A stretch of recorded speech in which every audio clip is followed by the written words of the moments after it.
না, রোজার হাতে মার সোনার চুড়ি, যে একসময় মা রিয়াকে দেবে বলে কিনেছিল মা। রোজা আমার পাশে বসলো। আপনি কোনো চিন্তা করবেন না, আমাকে ডিভোর্স দিয়ে রিয়া আপুকে আপনি বিয়ে করেন। আমি হাসতে হাসতে বললাম, আমার অধিকার পাও নাই? তা কি হইছে? বাড়ির আর সবার কাছ থেকে তো নিজের অধিকার নিয়ে নিচ্ছ। মানে? মানে আর কি, যাও বের হও রুম থেকে। রিয়া চলে গেল। আমি চোখ বুজে শুয়ে শুয়ে ভাবতেছি কি থেকে কি হয়ে গেল। আমার সাজানো জীবনটা এক নিমিষে উল্টাপাল্টা হয়ে গেল। অনেক রাগ হচ্ছে রোজার উপর। কিছুক্ষণ পর রোজা রুমে আসলো। ও হয়তো ভাবছে আমি ঘুমিয়ে পড়ছি। পাশে বসে আমার কপালে একটা চুমু দিল। আমার রাগের পরিমাণটা আরও বেড়ে গেল। আমি উঠেই রোজার গালে ঠাস ঠাস। তোর সাহস কি করে হলো এটা করার? রোজা ভয় পেয়ে আমার থেকে একটু দূরে সরিয়ে দাঁড়িয়ে বোবা কান্না করতেছে। ফর্সা গালে আমার আঙুলের ছাপ স্পষ্ট দেখা যাচ্ছে। তোরে বলছি না আমার থেকে দূরে দূরে থাকবি? রোজা কোনো কথা বলতেছে না, চুপচাপ কান্না করতেছে। এরই মধ্যে মা রুমে ঢুকলো। কি হয়েছে, এত চিল্লাচিল্লি করছিস কেন? এ কি রোজা, তুই কান্না করতেছিস কেন? তোর গালে এটা কিসের দাগ? নে আম্মু। মা আমার কাছে এসে বলল, রোজাকে মারছিস তুই? কেন মারছিস? মা এবার আমার গালে পড়ছে। আমার রাগটা আরো বাড়তে লাগলো। মা, এই একটা মেয়ের জন্য তুমি? ও শুধু একটা মেয়ে না, ও আমাদের বাড়ির বউ। বউ বউ বউ আর ভালো লাগে না মা। ভালো লাগবে আনে। আসেন ভাত খাইতে। রোজা মা, তুই আমার সাথে আয়। মা আমি খুলনা যাব। তোর সাথে পরে কথা বলবো। আর রোজার গায়ে ফেরদার হাত দিচ্ছিস তো আমার চাইতে খারাপ আর কেউ হবে না। মা রোজাকে নিয়ে চলে গেল। আর আমি ভাবতেছি কি করা যায়। রিয়াকে ফোন দিলাম কিন্তু ওর ফোনটা বন্ধ। এত টেনশন আমি আর নিতে পারতেছি না। পুরা মাথাটা ঘুরছে। আমি নিচে ঠাস করে পড়ে গেলাম। আর কিছুই মনে নেই। চোখ মেলে দেখি রোজা আমার পাশে বসে আমার হাত ধরে কান্না করতেছে। বাড়ির সবাই খাটের আশেপাশে দাঁড়িয়ে আছে।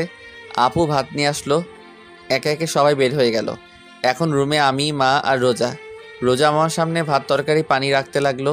হাত ধুতে যাব, তখন দেখি হাত নাড়াতে পারছি না। মনে হয় পড়ে যাবার সময় ব্যথা পাইছি। মা ভাত খাওয়াই দাও। কেন, হাতে কি হয়েছে? এমনি ব্যথা করতেছে ডান হাতে। ঠিক আছে। মা ভাত মাখাতে লাগলো। এরই মধ্যে চাচি আপু মাকে ডাকতেছে। কি? তোমাদের দাদা ডাকতেছে। খাওয়ানো শেষ হলে আসতাছি, তুই যা। চাচি তুমিও না, তোমার পোলার এখন বউ আছে, আর বউ থাকতে তুমি ওরে খাওয়াইয়া দাও। মা কিছু একটা ভেবে রোজাকে বলল, নে বাটটা খাইয়া দে, তারপর ঔষধ খাইয়া দিস। মা। চুপচাপ খা, না হলে না খাইয়ে থাক। মা চলে গেল। অনিচ্ছা থাকা সত্ত্বেও রোজার হাতে ভাত খেতে হলো। তারপর রিয়াকে ফোন দিলাম কিন্তু বরাবরের মতো ফোনটা বন্ধ। রাতে আমি আগে থেকে রুমে শুয়েছিলাম। রোজা এসে আমার পাশে শুয়ে পড়ল। আমি একটু নর্মালভাবে জিজ্ঞাসা করলাম, তোমার অতীত সম্পর্কে বললা না? রোজা আমার দিকে ফিরল। ওর চোখের পানি গাল বেয়ে পড়তেছে। খালি কান্না করে মেয়েটা। খুব মায়া হলো ওর প্রতি। নিজের অজান্তে আমার হাত দিয়ে ওর চোখের পানি মুছে দিলাম। ও করুণ চোখে আমার দিকে চেয়ে আছে। আমি একটু হেসে বললাম, তোমার অতীতটা কি আমি জানতে চাই। কি হয় তুমি এতিমখানা থেকে ওদের কাছে গেলে? আমার যখন 2 বছর বয়স তখন আমার বাবা মারা যায়। আমার মামারা মার অন্য জায়গায় বিয়ে ঠিক করে, কিন্তু মার সাথে যার বিয়ে ঠিক হয় সে আমাকে মেনে নেবে না। তাই মা এক প্রকার বাধ্য হয়ে আমাকে এতিমখানায় রেখে আসে। এইসব কথা আমাকে এতিমখানায় যে খালা রান্না করতো সে বলছে। বুঝলাম। তা তুমি ওই লোকদের কাছে কিভাবে গেলে? এতিমখানার মালিক মারা যাওয়ার পর কিছু বড় বড় নেতার চোখ পড়ে এতিমখানায়। এখানেই নাকি মার্কেট হবে।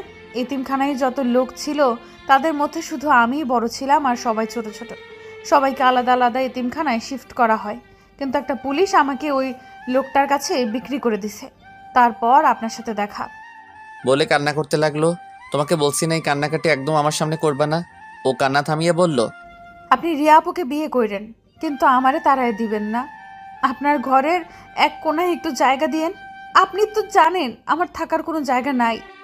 আমি কি বলবো কিছুই মাথায় আসতেছে না। আচ্ছা ঠিক আছে, তুমি ঘুমাও তাহলে। হুম।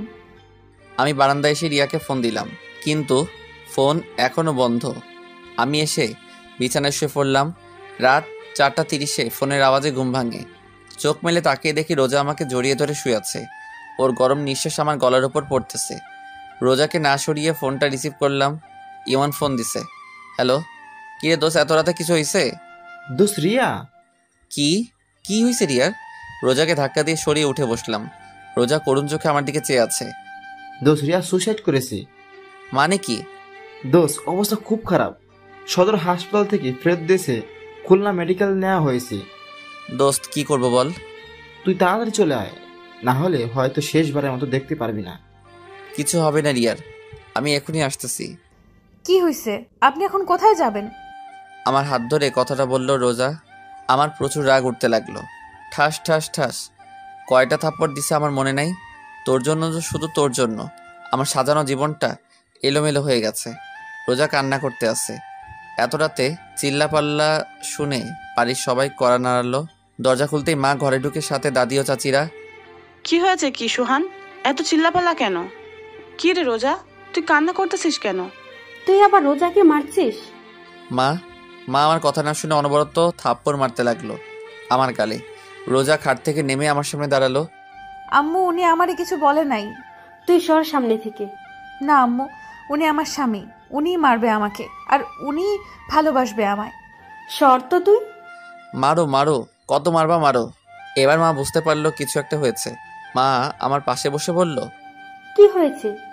রিয়া, রিয়া কি? আমি এখন খুলনা যাব। কেন? আর এত গাড়ি পাওয়া যাবে না তো? রিয়ার কি হয়েছে? ও সুইসাইড করছে। কি? ও আমার জন্য সুইসাইড করছে মা। ইমন বলল সদর থেকে ফেরত দিয়েছে, খুলনা মেডিকেলে নিয়ে গেছে। আর ইমন বলল মনে হয় আর বাঁচবে না। মা কি বলবে ভাবতেছে। মা জানতো এরকম কিছু একটা হবে, কিন্তু এত তাড়াতাড়ি হবে তা মা ভাবতে পারে নাই। দেখ সোহান, রিয়ার কিছু হবে না। রোজা আমার পাশে বসলো, আমার কাঁধে হাত রেখে বলল, আপনি চিন্তা করবেন না, সব ঠিক হয়ে যাবে। এখন 5:30। শাকিল কোথা থেকে একটা বাইক নিয়ে এসে। রিয়ার মাকে ফোন দিলাম, কিন্তু রিসিভ করলো না। খুলনা রওনা দিব। রুম থেকে বের হব, এরই ভিতর রোজার সামনে আসলো। আমার ডান হাত তার বুকের উপর রাখলো আর চোখ বুজে বলতে লাগলো, আমি হয়তো আপনার জীবনে এসে অনেক বড় ক্ষতি করে ফেলেছি আমার না অনেক লোভ। ছোটবেলা থেকেই কাউকে আব্বু আম্মু বলে ডাকতে পারি নাই, তাই আপনার আব্বু আম্মুকে পেয়ে লোভটা আর সামলাতে পারি নাই। আমার জন্য আপনি অনেক সমস্যায় পড়ছেন, তার জন্য আমি আপনার কাছে ক্ষমা চাচ্ছি। আমার হাতটা এখনো ওর বুকের উপর। এক একটা নিঃশ্বাস আমি আমার হাত দিয়ে অনুভব করতে পারছি। আমি হালকা করুণভাবে বললাম, আর কিছু বলবে? হুম। বলো তাহলে, আমার বের হতে হবে। মারবেন না তো? না, বলো। আর ওই সময় তোমাকে মারছি তার জন্য সরি। আমি আপনাকে একটু জড়িয়ে ধরতে চাই। রোজা উত্তরের আশায় আমার দিকে চেয়ে আছে। আমি কি বলবো ভাবতেছি, কি মনে করে যেন আমি হাতটা মেলে দিলাম, আর ও সোজা আমার বুকের উপর পড়লো। মা দরজার সামনে দাঁড়িয়ে হালকা কাশি দিল। রোজা লজ্জা পেয়ে খাটের কাছে বসলো। মা রুমে ঢুকে রোজাকে বলল, রোজা মা, তুই একটু বাইরে যা। রোজা বাইরে চলে গেল। মা কিছু বলবা? দেখ সোহান, তুই রিয়াকে ভালোবাসিস। তোর ভালোবাসাকে আমি আর তোর আব্বুর সম্মান করি বলে আমরা তোর আর রিয়ার বিয়ে ঠিক করি। কিন্তু এখন রোজা তোর বউ। তুই রোজাকে না চাইলে ও আমি রোজাকে চাই। শুধু আমি না, বরং বাড়ির সবাই রোজাকে তোর পাশে দেখতে চাই। এখন তোর হাতে সবকিছু। তাহলে মা রিয়ার কি হবে? মা কি হলো, কথা বলো। রিয়ার কি হবে? ও তো আমাকে পাগলের মতো ভালোবাসে। দেখ সোহান, আমি জানি, তারপরও সোহান রোজা তোর বউ, আর আমি মন থেকে রোজাকে আমার ছেলের বউ হিসাবে মেনে নিয়েছি। কিন্তু আমি তো মেনে নেই নাই। তুই আমার ছেলে, তোরে আর কি বলবো। স্বামী স্ত্রীর মধ্যে আল্লাহ অন্যরকম ভালোবাসা দিয়ে দিছে, যা তুই এখন বুঝতে পারবি না। মা রুম থেকে চলে গেল। রিয়ার মাকে আবার ফোন দিলাম, কিন্তু ধরলো না। খুলনা রওনা দিলাম, সাথে শাকিলও হাসপাতালে আছে। গিয়ে দেখি রিয়া আর নেই, কিছুক্ষণ আগে মারা গেছে। আমি পুরা শকড, বিশ্বাসই হচ্ছে না যে রিয়া মারা গেছে। আমার চোখ থেকে অনবরত পানি পড়তেছে। রিয়ার মা রিসিপশনে নার্সের সাথে কথা বলতেছে। আমি পিছন থেকে বললাম, খালা। রিয়ার মা মারলো আমাকে, এত জোরে থাপ্পড়টা মারছে আমি নিচে ফ্লোরে আছড়ে পড়লাম। ঠোঁট ফেটে গেছে, রক্ত পড়তেছে। শাকিল এসে আমাকে দাঁড় করালো। খালা রিয়া কোনো কথা বলতেছে না, নীরবে কান্না করতেছে। মা চলো। রিয়ার মা কাঁদতে কাঁদতে রিয়ার ভাইয়ের পিছু পিছু চলে গেল। আমি কান্না করতেছি না, কিন্তু আমার চোখ থেকে পানি পড়তেছে। রিয়ার মার পিছু পিছু চলতে লাগলাম। তারা একটা অ্যাম্বুলেন্সে উঠতে লাগলো। আমি দৌড়ে অ্যাম্বুলেন্সের পাশে গেলাম। খালা রিয়া। তোর ওই পাপি মুখে রিয়ার নাম আর নিস না। খালা। ঠাস করে অ্যাম্বুলেন্সের দরজাটা বন্ধ করে তারা চলে গেল। আমি বসে পড়ে চিৎকার করে কান্না করতে লাগলাম। রিয়া নাই, আমার বিশ্বাসই হচ্ছে না, মনে হয় একটা দুঃস্বপ্ন। ঘুম ভাঙলে সব ঠিক হয়ে যাবে। শাকিল মাকে ফোন করে বলে দিছে রিয়া মারা গেছে। একটা নার্স আসলো, আমার কাছে এসে বলল, আপনার নাম কি সোহান? আমি মাথা নাড়িয়ে হ্যাঁ বললাম। নার্স একটা ভাঁজ করা কাগজ আমার কাছে দিল। এটা কি? যে পেশেন্টটা কিছুক্ষণ আগে মারা গেছে তার লেখা চিঠি। আমি কাগজটা হাতে নিয়ে বললাম, আপনি কোথায় পেলেন? পেশেন্ট যখন মৃত্যুসজ্জায় ছিল তখন তার মার কাছে কাগজটা দিয়েছিল আর বলেছিল এটা সোহানকে দিতে, কিন্তু পেশেন্ট মারা যাওয়ার পর পেশেন্টের মা কাগজটা ডাস্টবিনে ফেলে দেয়। আমি ডাস্টবিন থেকে উঠিয়ে আমার কাছে রেখে দিই, আর আপনাকে দেখে মনে হলো আপনিই সোহান, তাই দিলাম। আমি কান্না করতে করতে বললাম, ধন্যবাদ আপনাকে। আর একটা কথা, মেয়েটা মারা যাওয়ার সময় অনেক মিনতি করেছে তার মায়ের কাছে, বাবার কাছে আপনাকে দেখার জন্য। আমি আর কি বলবো, আমার মনে হয় না যে রিয়া মারা গেছে। হাসপাতালের বাইরে বসে আছি, পাশে শাকিল, ইমনের অপেক্ষায় আছি। ইমন আসলো, ওকে জড়িয়ে ধরে কান্না করতে লাগলাম। ইমনও কান্না করতেছে। রিয়ার বাসায় গেলাম, কিন্তু রিয়ার আব্বু ঢুকতে দেয় নাই আমাকে। আমি, শাকিল আর ইমন রিয়ার ঘরের বাইরে দাঁড়িয়ে আছি।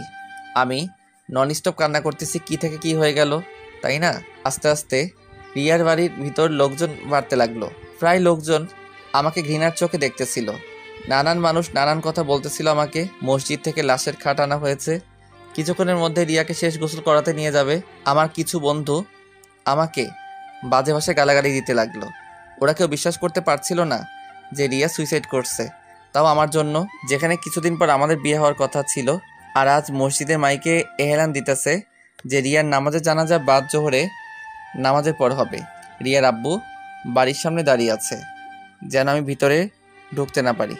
পুলিশ আসছিল লাশ নিয়ে যেতে, ময়না তদন্ত করার জন্য, কিন্তু রিয়ার আব্বু তার মেয়ের শরীর কাটাছেঁড়া করতে দেবে না বলে পুলিশকে অনেক টাকা খাওয়াইছে। রিয়ার আম্মু বাইরে আসছে। আমি দৌড়ে তার কাছে গেলাম আর বললাম, খালা, রিয়াকে শেষবারের মতো একবার দেখতে দিন। রিয়ার আম্মু কান্না করতে করতে বলল, তুই আমার মেয়েকে দেখতে পারবি না। আমার মেয়ে তোরে শেষবার দেখার জন্য তড়পাইছে, আকুতি মিনতি করছে, কিন্তু তোরে দেখতে পাই নাই, তাই তরেও দেখতে দিব না। তুইও তড়পাবি, আজীবন আফসোস করবি যে শেষবার তুই রিয়ার মুখটাও দেখতে পাসনি। আমি রিয়ার মার পা ধরে কান্না করতে লাগলাম। রিয়ার বড় ভাই এসে রিয়ার মার কাছ থেকে নিয়ে আমাকে বাইরে বের করে দিল। ওদের বাসার মধ্যে কান্নার রোল পড়ে গেছে। ঘর থেকে রিয়ার লাশ বাইরে বের করা হচ্ছে, শেষ গোসল করাতে নিয়ে যাচ্ছে। আর দেখতে পাবো না রিয়াকে, ভালোবাসি বলবে না আমায়। পরীক্ষা দিয়ে আইসে রিয়ার কিছু বান্ধবী, ওরাও আমাকে অনেক আজে বাজে কথা শোনাইয়া গেল। আমি কোনো কথাই বলতেছি না, সব কিছু অন্ধকার অন্ধকার লাগতেছে আমার কাছে। মসজিদের মাইকে আবার এহলান দিল জানাজার বিষয়। আমার মা আর রোজা আইসে রিয়ার বাসায়, আমার সামনে থেকে বাসার ভিতর ঢুকলো। আমি বাইরে দাঁড়িয়ে দেখতেছি। রোজা আমার কাছে আসতে চাইছিল, কিন্তু মা ওকে হাত ধরে বাসার মধ্যে নিয়ে গেল। কিছুক্ষণ পর মা বের হলো ভেজা ভেজা চোখে, আমায় বলল, বাসায় চল। আমি চুপচাপ, কোনো কথা বলতেছি না, শুধুমাত্র চোখ থেকে পানি পড়তেছে। রোজার পাশে যে বললাম, আল্লাহ যা করেন ভালোর জন্যই করে, তাই না? শুধুমাত্র তোমার ভালোই দেখলো তোমার আল্লাহ, আর কারো ভালো দেখালো না। রোজা কোনো কিছু না বলেই কান্না করতে লাগলো। মা আবার বলল, বাসায় চল। মারিয়াকে একবার দেখব। আর কাউকেই দেখতে দিবে না, আর মেয়েদের লাশ আপন লোক ছাড়া পরপুরুষকে দেখতে দেয় না। ওর মামারে দেখতে দেয় নাই। আমি আর কোনো কথা বললাম না, কারণ এসব নিয়মকানুন আমি জানি। আমার বুক ফেটে কান্না আসতেছে। রিয়াকে শেষবার দেখতে পারবো না। মার সাথে আমাদের বাসায় আসলাম। কিছুক্ষণ বাসায় বসে উজু করে নামাজে গেলাম। নামাজ শেষে মসজিদের বাইরে এসে দাঁড়ালাম জানাজার জন্য। মসজিদের বাইরে আগে থেকেই রিয়ার লাশ রাখা ছিল। একে একে 3 কাতারে জানাজার নামাজ শুরু হলো। জানাজা শেষে দাফন করার পর আর বাসায় যাইনি। সারাটা দিন ইমনের সাথে ছিলাম। রাত 1টার সময় বাসায় আসলাম। ডুপ্লিকেট চাবি দিয়ে ঘরে ঢোকার সাথে সাথেই দেখলাম সবাই হলরুমে বসে আছে। আমি কোনো কথা না বলে সোজা আমার রুমে আসতে যাব, তখনই মা বলল, ভাত খাবি না? না, খিদা নাই বলে রুমে চলে আসলাম। শুয়ে শুয়ে ভাবতেছি, রিয়ার মৃত্যুর জন্য কাকে দোষ দিব? আমাকে, রোজাকে, মাকে, নাকি রিয়া নিজেই দায়ী? রিয়া আমাকে একবারও বোঝার চেষ্টা করলো না। আজ অনেক একা একা লাগতেছে নিজেকে। এরকম একটা দিন আসবে কোনোদিনও কল্পনাও করতে পারি নাই। কিছুক্ষণ পর, এই যে শুনছেন? শুনতেছি, বলো। উঠেন তো। কেন? উঠেন তো। আমি উঠে পিঠের তলায় একটা বালিশ দিয়ে হেলান দিয়ে বসলাম। রোজা ভাত মাখতে শুরু করলো। আমার মুখের কাছে এক লোকমা ভাত নিয়ে বলল, হা করুন। আমি চুপচাপ ওর দিকে তাকিয়ে আছি। ও আবারও বলল, কি হলো, হা করুন। তখন বললাম, না খাবো না। দেখে মনে হচ্ছে সারাদিন কিছুই খান নাই, আরও আপনার হাতে ব্যথা, খাবেন কি করে? নিন, হা করুন। আমি এইবার একটু জোরে চিল্লাই বললাম, খাবো না, শুনো নাই? আওয়াজ শুনে মা রুমের ভিতরে আসলো। এসে রোজাকে বলল, তোরা বলছি না ও খাবে না, ওর জন্য তুইও সারাদিন না খাইয়া রয়েছে, তুই খাইয়া ঘুমাইয়া পড়। আর সোহাগ, রোজারে যেন মারা টারা হয় না। বলে দরজাটা আটকিয়ে চলে গেল। রোজাও ভাত না খেয়ে হাত ধুয়ে বিছানায় শুয়ে পড়ল। কি অদ্ভুত তাই না? ও আমার জন্য না খেয়ে বসে আছে। রিয়ার কথা ভাবতে ভাবতে ঘুমিয়ে পড়লাম। সকালে রোজার ডাকে ঘুম ভাঙে। চা হাতে নিয়ে দাঁড়িয়ে আছি। চাটা হাতে নিলাম। এক চুমুক খাওয়ার পরেই রোজা জিজ্ঞাসা করলো, চা কেমন হয়েছে? আমি মাথা নাড়িয়ে ভালো বললাম। আমি নিজেকে অনেক নর্মাল রাখার চেষ্টা করতেছি, যদি কেউ বুঝতে না পারে আমার ভিতর থেকে কি চলতেছে। মানুষের ভালো করতে যে নিজের আপন মানুষকে হারালাম, আর রোজা পেল আপন মানুষ। আমার কাছে মনে হয় এই রোজার জন্য সব কিছু হয়েছে। না ওর সাথে আমার দেখা হতো, না ওর জন্য আজ এই দিন দেখতে হতো। রোজা রোজা রোজা, কি করব ওকে? আমার মাথায় কাজ করতেছে না। ফ্রেশ হয়ে নাস্তা না করে বাসা থেকে বের হতে যাব, এর মধ্যে রোজা আমার সামনে এসে দাঁড়ালো আর বলল, কোথায় যান? নাস্তা করবেন না? না। ও আমার হাত ধরে নাস্তার টেবিলে নিয়ে যেতে লাগলো। আমার এত পরিমাণ রাগ হলো যে ওর গালে ঠাস ঠাস করে 2টা থাপ্পড় দিয়ে দিলাম। রোজা আমার হাত ছেড়ে দিয়ে ছলছল চোখে আমার দিকে চেয়ে আছে। তুই এই বাড়ির বউ, আমার বউ না? এই কথাটা সবসময় মনে থাকে যেন। চলে আসার সময় মা রুমের দিকে তাকিয়ে দেখি মা আরও আমার দিকে চেয়ে রইছে। বাইরে বের হয়ে দেখি রিয়ার ছোট ভাই বাসার গেটের সামনে দাঁড়িয়ে আছে, হাতে একটা ব্যাগ নিয়ে। ওর পাশে যেয়ে দাঁড়ালাম। ও নিচের দিকে চেয়ে আছে। কিছু বলবি আরিয়ান? ও তখন কাঁদতে কাঁদতে আমাকে জড়িয়ে ধরলো। কিছুক্ষণ পর ছেড়ে দিয়ে ব্যাগটা আমার হাতে দিল। আমি হাতে নিয়ে বললাম, কি এতে? ও কাঁদতে কাঁদতে বলল, এটা আপুর ডায়েরি। তুমি যে শাড়ি দিছো সেই শাড়িটা। আমি জানি তুমি আপুকে অনেক ভালোবাসো, কিন্তু কি থেকে কি হয়ে গেল। আমি জানি তুমি অন্যায় কিছু করনি, কারণ তুমি আপুকে অনেক ভালোবাসতা। চাইছিলাম ডায়েরিটা আমার কাছে রেখে দেবো, কিন্তু ডায়েরির প্রথম পাতায় লেখা, এই ডায়েরিটা শুধুমাত্র তোমার ধরাছোঁয়া পড়ার অধিকার আছে, তাই তোমার কাছেই দিতে আসলাম। কি বলবো? আমার মাথায় কিছুই আসতেছে না। আমি ওকে জড়িয়ে ধরে কান্না করতে লাগলাম আর বলতে লাগলাম, তুই আমারে মাফ করে দিস। আজ আমার জন্য তোর বোন। তুমি কোনো কিছু করো নাই, আমি জানি। বলে দৌড়াতে দৌড়াতে চলে গেল আরিয়ান। পিছন থেকে অনেক ডাক দিছিলাম কিন্তু ফিরল না। ব্যাগটা হাতে নিয়ে ইমনের বাসায় গেলাম। যে দেখি ও এখন ঘুমে। ডাক দেওয়ার সাথে সাথে উঠে বসলো আর হাসি মুখে বলল, কিরে মামা, এত সকাল সকাল? এমনি আসলাম। সারাটা দিন ওর সাথে ঘুরলাম, কারণ নিজেকে ব্যস্ত রাখার চেষ্টা করতেছি। রিয়ার কথা যেন মনে না পড়ে, মনে পড়লে কান্না আসে। কেন ও আমাকে রেখে চলে গেল? ও কি আমাকে একটু বিশ্বাস করতো না? রিয়ার কথা যেন মনে না পড়ে, তাই নিজেকে ব্যস্ত রাখতেছি। রাত 11টার দিকে বাসায় আসলাম। দরজায় টোকা দেওয়ার সাথেই দরজা খুলে দিল। রোজা হয়তো আমার অপেক্ষায় ছিল। ভিতরে ঢুকে রুমের দিকে যাচ্ছিলাম, এর মধ্যে রোজা বলল, হাত মুখ ধুয়ে আসুন, আমি টেবিলে ভাত দিচ্ছি। আমি বাইরে থেকে খেয়ে আসছি, এখন আর খাবো না। রোজার দিকে তাকিয়ে দেখি ও করুণ চোখে আমার দিকে চেয়ে আছে। রুমে যে ব্যাগ থেকে ডায়েরিটা বের করে আলমারির ভিতর রাখলাম আর শাড়িটা টেবিলের উপর রাখলাম। ছাদে এসে বসে রইছি। রিয়ার চিঠি আর ডায়েরি আমি এখনও পড়ি নাই, কারণ ভয় পড়ি নাই, না জানি কি লিখছে। হয়তো আমার উপর ওর যত অভিমান আছে সেটা লিখছে। চোখ থেকে পানি পড়তেছে আর মনে মনে বলতেছি, রিয়া কেন তুমি আমাকে একবারও বোঝার চেষ্টা করলে না? এই কি তোমার ভালোবাসা রিয়া? আমি এখন একা একা কেমনে থাকবো? জিন্দা লাশ হয়ে বেঁচে আছি আমি। আরও কিছুক্ষণ বসে থেকে রুমে আসলাম। রুমে ঢোকার সাথে সাথে আমার মেজাজটা চরমে উঠে গেল, কারণ রিয়ার শাড়ি রোজা পরছে। হাসি মুখে রোজা আমার দিকে চেয়ে আছে। আমি ওর সামনে যেয়ে বললাম, এই শাড়ি তোমাকে কে পরতে বলছে? রোজা আমার কথার উত্তর না দিয়ে বলল, কেমন লাগছে আমাকে? এইবার আর নিজের রাগটা আর কন্ট্রোল করতে পারলাম না। ঠাস ঠাস থাপ্পড় দিয়ে বললাম, তুই এই শাড়ি পরছিস কেন? ও কাঁদতে কাঁদতে বলল, আমি মনে করছি এটা আমার জন্য আনছেন। তোর জন্য আনবো? হা হা হা, কে তুই? কি হইস তুই আমার, যে তোর জন্য আমি শাড়ি কিনে আনবো? রোজা চুপচাপ দাঁড়িয়ে কান্না করতেছে। আমি আবারও বললাম, শাড়ি খোল। কী হলো, শাড়ি খোল। ও তারপরেও চুপচাপ দাঁড়িয়ে আছে আর কান্না করতেছে। আমি এক প্রকার জোর করে ওর শরীর থেকে শাড়ি খুলে নিলাম। রোজা এখনও দাঁড়িয়ে কান্না করতেছে। অন্য একটা শাড়ি বের করে ওর দিকে ছুঁড়ে মেরে রিয়ার শাড়িটা টেবিলের উপর রেখে আমি ঘুমিয়ে পড়লাম। সকালে দরজায় কড়া শুনে ঘুম থেকে উঠে দেখি রোজা আমার পায়ের উপর ওর মাথা দিয়ে ঘুমিয়ে আছে। ঘড়িতে তাকিয়ে দেখি 11টা বাজে। তাড়াতাড়ি দরজা খুললাম। দরজা খুলে দেখি মা দাঁড়িয়ে আছে। মা আমাকে ধাক্কা দিয়ে রুমে ঢুকতে বলল, রোজা কই? মা বিছানার দিকে তাকিয়ে দেখি রোজা শুয়ে রয়েছে। মা রোজার পাশে বসে রোজাকে ডাক দিল। রোজার কোনো সারা শব্দ নাই। এক অজানা আশঙ্কা ভর করলো মনের ভিতর। রোজার কোনো কিছু হয়ে গেল না তো? মা তারপর তাড়াতাড়ি ডাক্তারকে ফোন দিল, কারণ রোজা অজ্ঞান হয়ে পড়ে আছে। মা আমার পাশে এসে বলল, রোজাকে মারছিস? আমি কোনো কথা বলতেছি না, চুপচাপ বসে আছি। মা যা বোঝার বুঝে নিয়েছে। মা এবার বলতে শুরু করলো, আর কত কষ্ট দিবি মেয়েটাকে? 2 দিন না খেয়ে আছে তোর জন্য। যদি কষ্টই দিবি তাহলে কেন ওকে বাঁচাইলি? সোহান, যে চলে গেছে তার জন্য নিজে তো কষ্ট পাইতাছিস আর অন্যকেও কষ্ট দিতাছিস। আর কত সোহান, তুই যদি ওকে মেনে না নিস তাহলে এখনই ওকে গলা টিপে মেরে ফেল। মা রোজার কাছে চলে গেছেন মানে আমার রুমে, আর আমি হল রুমে বসে আছি। কি করব ভাবতেছি। দরজায় কেউ করে নাড়লো, খুলে দেখি ডাক্তার। রোজাকে দেখে বলল, না খাওয়ার কারণে শরীর দুর্বল হয়ে গেছে, তাই অজ্ঞান হয়ে গেছে, কিছুক্ষণের মধ্যে জ্ঞান ফিরে আসবে বলে ডাক্তার চলে গেল। মা রোজার পাশে বসে রোজার মাথায় তেল পানি দিতে লাগলো। আমি পাশে বসে দেখতেছি কি মায়াবী চেহারা, যে কেউ রোজাকে ভালোবাসতে চাইবে। আমি ভালোবাসতাম, কিন্তু আমার সবটা জুড়ে আছে শুধু রিয়া। রোজার জ্ঞান ফিরল, চেয়ে দেখে মা আর আমি পাশে বসে আছি। রোজার জ্ঞান ফিরছে দেখে মা খাবার আনতে গেল। আমি রোজার দিকে চেয়ে আছি আর রোজা আমার দিকে। মা খাবার নিয়ে রুমের ভিতরে ঢুকলো। রোজার পাশে বসে ভাত মাখতে শুরু করলো। এরই মধ্যে রোজা বলল, আম্মু আমি ভাত খাবো না। কেন খাবি না? তোমার ছেলেও তো না খেয়ে আছে। কে বলছে যে আমি না খেয়ে আছি? কে বলবে? আমি বলছি আমার উপর রাগ করে তো আপনি বাসায় খান না। থাক, ওর সাথে কথা বলা লাগবে না, তুই হা কর মা। মা রোজাকে কথাটা বলল। না আম্মু, আমি খাবো না। তুই না খেলে তো তোর শরীর আরো খারাপ হয়ে যাবে মা। ওনাকে বলেন উনি টাইম টু টাইম বাসায় খাবে আর আমাকে এখন খাওয়ায় দেবে, তাহলে আমি খাবো। মা আমার দিকে চেয়ে আছে।